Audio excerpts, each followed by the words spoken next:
Hello friend, সবাই কেমন আছো? আজকে আমি রান্না করব ইলিশ সর্ষে।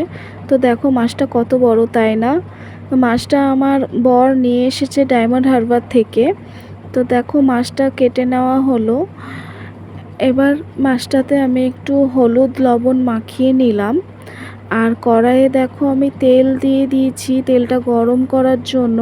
তেলটা যখন গরম হয়ে গেল আমি মাছগুলো দিয়ে দিলাম হালকা ভেজে নেওয়ার জন্য। জাস্ট মাছগুলো দিয়েই সঙ্গে সঙ্গে এপিট ওপিট করে আমি তুলে নিয়েছি। মাছগুলো কিন্তু বেশি ভাজবো না। তারপর দেখো কড়াইয়ে আমি সর্ষেটা ছেঁকে দিয়ে দিয়েছি, সেটা তোমাদেরকে শেয়ার করা হয়নি। সর্ষে আর লঙ্কা বাটা আছে।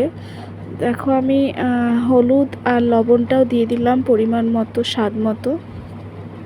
এতে কিন্তু আমি কাঁচা লঙ্কাও দিয়েছি দুটো।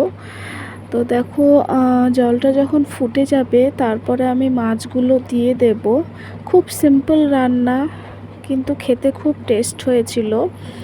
তো দেখো মাছগুলো আমি দিয়ে দিলাম। এরপর একটু ফুটে গেলেই আমি কাঁচা তেল দিয়ে দেখো নামিয়ে নিয়েছি। কেমন হয়েছে তোমরা বলবে, খেতে কিন্তু খুব সুন্দর হয়েছিল।